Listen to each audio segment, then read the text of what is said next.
Malam ini kami akan memperlihatkan 5 gambar, Pak, secara cepat. Dan apa yang terlintas di benak Pak JK, satu kalimat, satu kata, terserah. Tapi kita akan sampaikan dengan cukup cepat.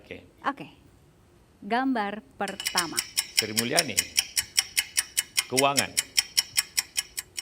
Baik. Golkar. Next. Demokrat. Suka ngomong.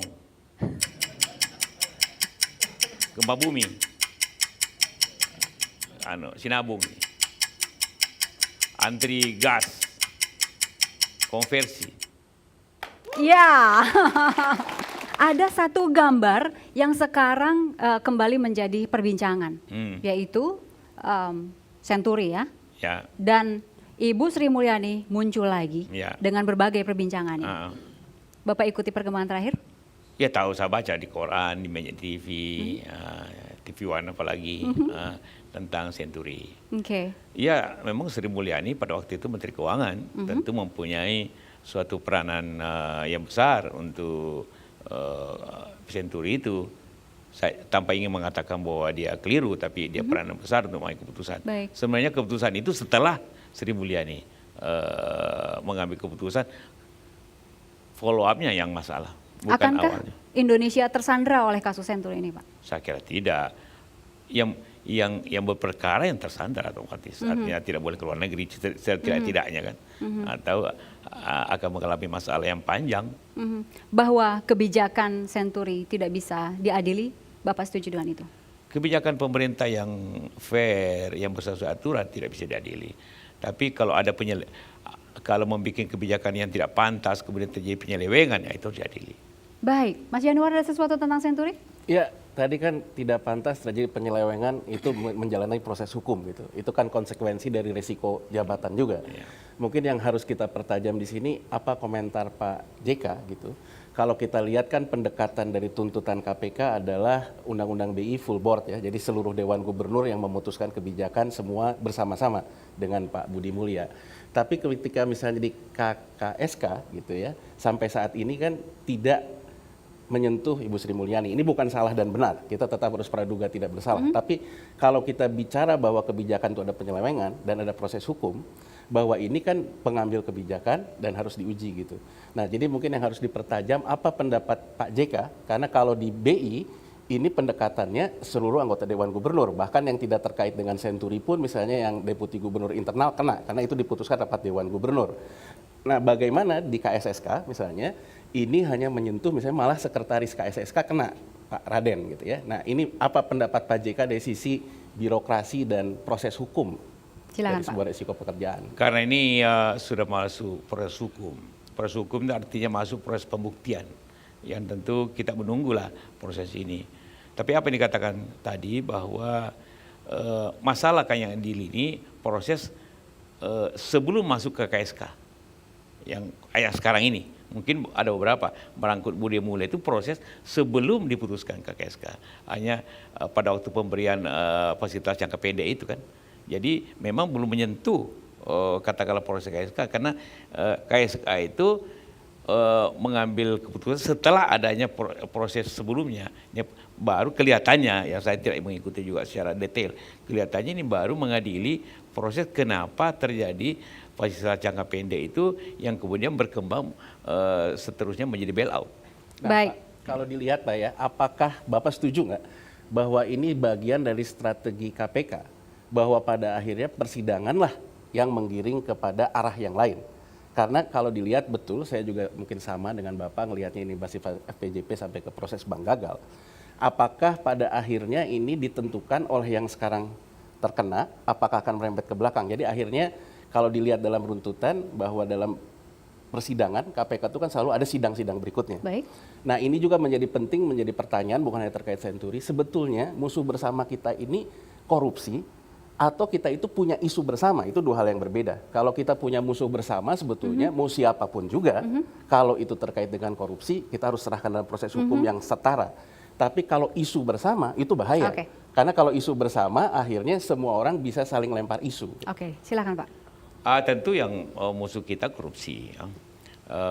bukan suatu isu tentang BI atau isu tentang sistem, bukan. Sistem itu netral, tapi yang tidak menjadikannya tidak netral ya adalah orang-orang itu yang menjalankan itu. Nah, contohnya contoh saja peristiwa Hambalang. Sebenarnya awalnya bukan Hambalang, awalnya tentang PON di Palembang, Wisma Atlet, itu aja. Kemudian berkembang menjadi bukti ke bukti, melebar jadinya bukti itu.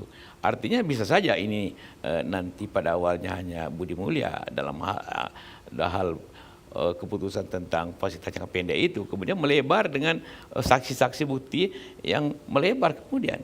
Persis Hambalang nanti. Hambalang itu tidak ada bukti awalnya, yang bukti awalnya itu Wisma Atlet. Harus beri semangat dulu untuk Pak JK. Dan ini masih ada Mbak Ratna juga yang belum bicara. Mbak Ratna, dari 5 gambar itu, ada sesuatu yang dipercaya tajam, yang bagian mana mungkin? Satu mungkin karena kampung halaman saya ya itu Sinabung. Kenapa kenapa ada kelas bencana nasional, dan untuk menjadi bencana nasional kita harus menunggu orang mati dulu. Itu satu. Nah terus setahu saya ada desa-desa yang tidak patuh pada peraturan pemerintah untuk meninggalkan desanya, itu pasti mereka punya alasan, entah itu alasan historis atau alasan budaya, kita nggak tahu. Tetapi yang terjadi, pemerintah tidak memberi mereka bantuan. Jadi saya harap Pak JK sebagai Ketua PMI, tolong dipantau aja itu. Kalau aku sih sebenarnya pengen Pak JK jawab ini dengan sebenar-benarnya menjawab. Sebenarnya semua bencana itu bencana nasional. Yang kita declare sebagai resmi bencana nasional.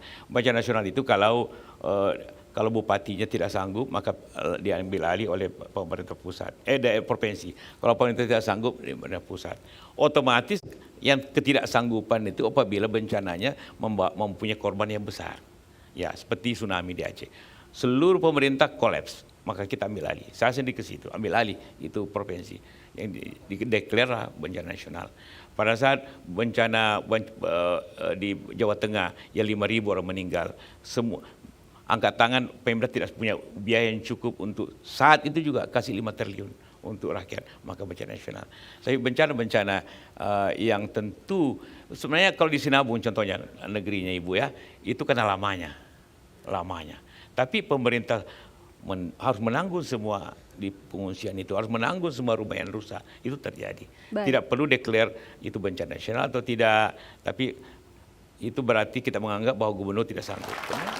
Sebenarnya bukan perdebatan soal istilah Pak, tapi setahu saya penanganan di Sinabung menjadi lambat, katanya alasannya adalah karena belum dinyatakan jadi bencana nasional. Apakah itu benar atau tidak? Saya juga nggak paham. Saya ke sana, Ibu ya.